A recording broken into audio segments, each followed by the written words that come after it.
Hola, bienvenidos a nuestro programa de nuestras escuelas. Yo soy Julia Guillén Williams y conmigo está el doctor Eugenio Cid. Hoy estaremos hablando de comunicación entre padres y escuelas. Bienvenido. Un placer estar aquí contigo. Gracias por estar aquí.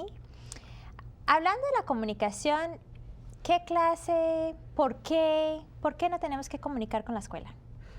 Bueno, eso parece una cosa obvia para nosotros, pero en realidad la gente muchas veces no está acostumbrada a esta cooperación, esta comunicación entre la escuela y la casa.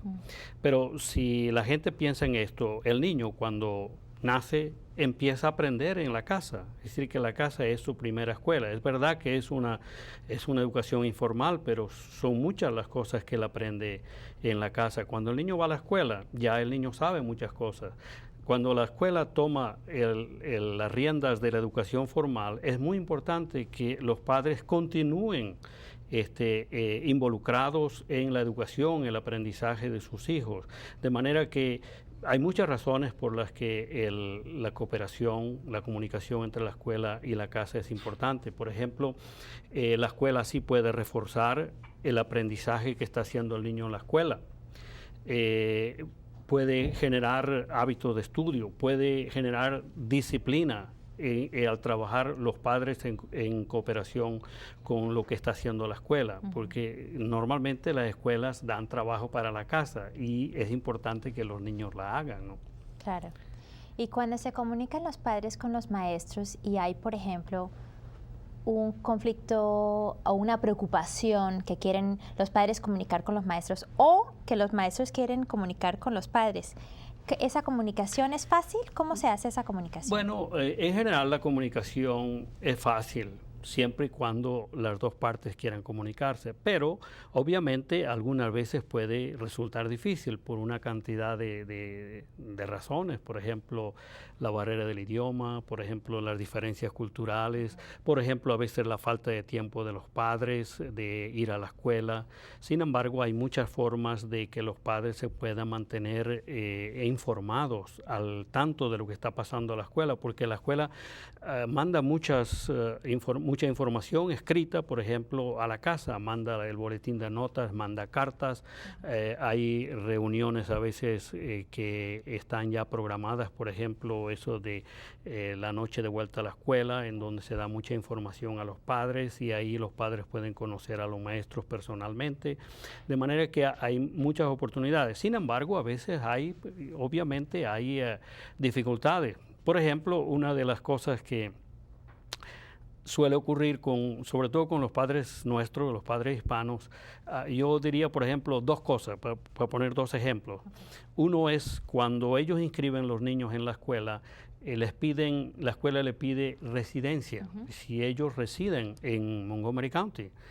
Pero mucha gente piensa residencia y ya les suena que si ellos son legales o ilegales, si tiene que ver algo con inmigración. Y no tiene nada que ver con inmigración, es simplemente que el condado quiere saber que los niños que está educando, es decir, los padres de esos niños realmente viven en el condado y pagan impuestos, porque son los impuestos de los que viven en el condado los que subvencionan las escuelas. De manera que lo que quieren decir no es residencia en Estados Unidos, sino domicilio en Montgomery County. Eso es lo que quiere decir básicamente. ¿Y eso ocurre todos los años o al momento de inscribir a un estudiante? Cuando inscriben a los niños en la escuela, sí, y cuando cambian de escuela, cuando cambian de nivel o cuando sí, cambian de residencia, es decir, que se mudan de un lugar a otro, también le van a pedir prueba de que viven aquí. Bueno, la otra situación muchas veces es lo que llaman aquí outdoor ed, que es la educación al aire libre. En sexto grado. En sexto grado, ¿no? Entonces muchos padres se aterran, dice, bueno, ¿a dónde van estos niños? Van a estar 2 o 3 días, van a estar allá en el bosque durmiendo, claro, sabe Dios cómo, entonces creen que es algo negativo, malo, algo que posiblemente le va a traer muchos problemas al niño y entonces ellos no dan permiso para que el niño vaya a ese programa de educación al aire libre y que es parte del programa de la escuela. En esos casos los padres realmente deben informarse Claro, ellos tienen el poder de decidir si el niño va o no va, Claro. pero si ellos no permiten que el niño vaya, pues están privando al niño de parte del programa de la escuela. Y si ellos tienen dudas de que van a estar mal supervisados, etcétera, que vayan y que se informen. Incluso que pregunten a otros padres cuyos hijos ya pasaron por eso, porque pueden darles información. Para consuelo de ellos tenemos que decirles que esos niños van a estar muy supervisados por los maestros, niños por un lado, los varones por un lado y las niñas por otro lado, supervisadas por la maestra, ¿no? Esas son, por ejemplo, dos situaciones en las que pueden surgir así espontáneamente. Y eso me hace pensar, a veces el conflicto, en realidad no es un conflicto, sino que una falta de comunicación, un padre que puede hablar inglés, pero que se sienta mucho más cómodo hablando en español. Y en la escuela, ¿qué tal si no hay nadie que hable español? En ese caso, ¿cómo es que el padre se puede comunicar con la escuela? O la escuela con ese padre que prefiere hablar en español para entender bien qué es lo que está ocurriendo. Esa es una buena pregunta, ¿no? La barrera del idioma a veces es sumamente fuerte en restringir o a veces hasta obstaculizar la comunicación. Sin embargo, los padres deben saber que las escuelas tienen intérpretes y ellos pueden pedir intérpretes. Si ellos quieren tener una reunión con el maestro o la maestra, que lo pidan con anticipación y que le digan a la escuela que pida un intérprete. A veces si existe también en el programa de ISOL, por ejemplo, existe lo que se llama la línea en español, una línea telefónica en español que los padres pueden llamar, que por cierto es 301-230-3073, 230-3073. Ellos pueden llamar allá, hay una persona bilingüe que atiende el teléfono y que ellos pueden dejarle la comunicación para que esa persona llame a la escuela si quieren arreglar una cita, una reunión, etcétera. O simplemente si quiere, por ejemplo, el niño está enfermo y quieren comunicar a la escuela, ellos no pueden hablar en inglés, entonces esta señora recibe la información y se la transmite, se la comunica a la escuela.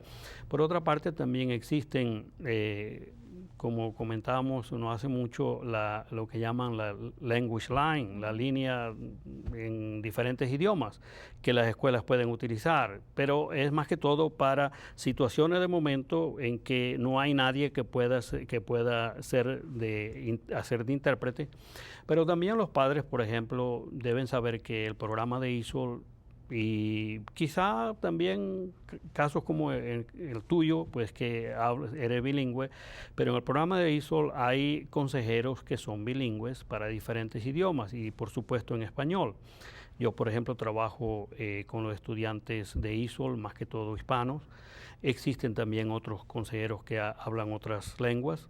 Existen también personas que trabajan, es decir, empleados de las escuelas que trabajan con los padres en diferentes escuelas y que justamente están ahí para ayudar a los padres en todas las situaciones en que ellos necesiten, ¿no? De manera que los padres deben saber que hay muchas formas de superar esa barrera del idioma.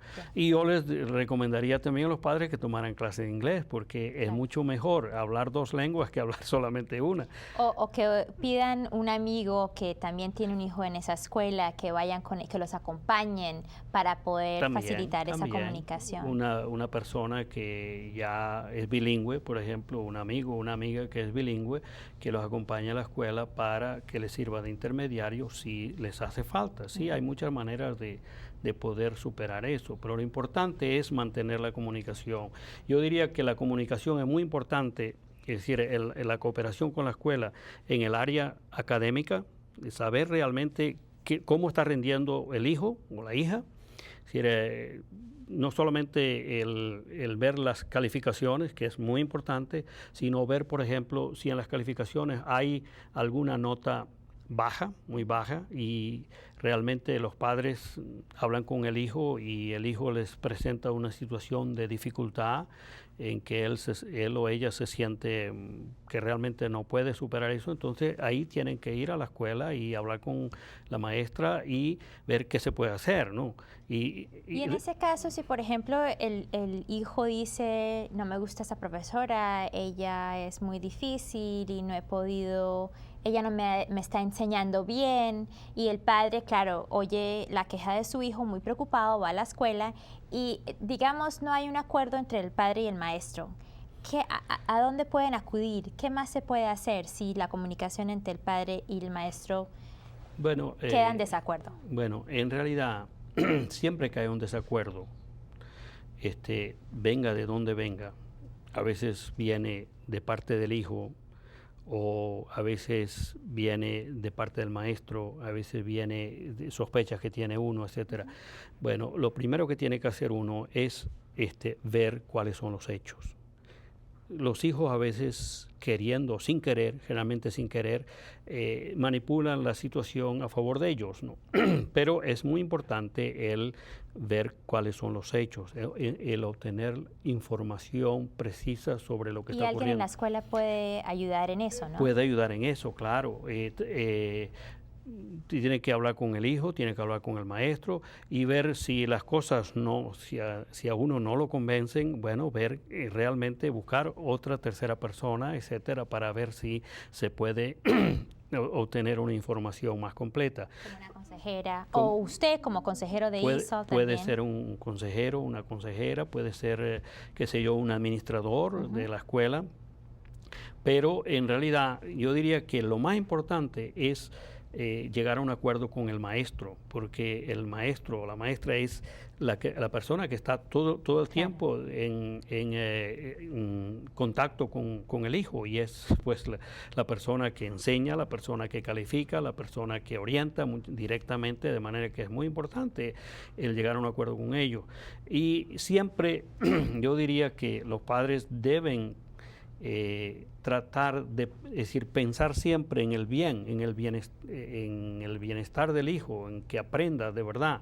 Y segundo, también deben presuponer siempre que hay buena voluntad, tanto de ellos, que quieren el bien de su hijo, el que aprenda, como de los maestros. Los maestros naturalmente quieren que los estudiantes aprendan, porque si aprenden, ese es un triunfo de ellos. Si no aprenden, pues realmente se sienten frustrados. De manera que, y segunda cosa, además de esas dos suposiciones, hay que tratar de controlar las emociones. Es decir, bueno, vamos a ver aquí realmente no emocionarse, es decir, no empezar a hablar en forma personal contra la profesora, sino ver realmente qué se puede lograr, cómo se puede resolver la situación sin realmente darle rienda suelta a las emociones, ¿no? Pero indudablemente, si la persona no llega a un acuerdo con el maestro, pues lo más importante es la educación del hijo, y entonces hay que lograr, es decir, acudir a todas las instancias que haya en la escuela para realmente lograr eso, ¿no? Y entonces empieza uno con el maestro, pero también podría ir hasta un administrador. Pero entre eso, lo más importante es que haya la comunicación, que se intente la comunicación, ¿sí? Correcto, sí. Que haya comunicación. Si hay comunicación, todo se puede resolver, pero cuando hay un divorcio, una separación, y sobre todo entre la escuela y el padre. Sí, sobre todo emocional, que hay rechazo de los padres. A veces los estudiantes son jóvenes y empiezan a decir, no me gusta esa profesora, no me gusta esta clase, etcétera. Pero como usted dijo antes, cuando uno sabe que es de buena voluntad el profesor y de buena voluntad el padre, eso todo se puede comunicar bien. Se puede resolver, claro que sí, ¿no? Gracias, doctor. Muchísimas gracias por estar con nosotros. Hasta la próxima.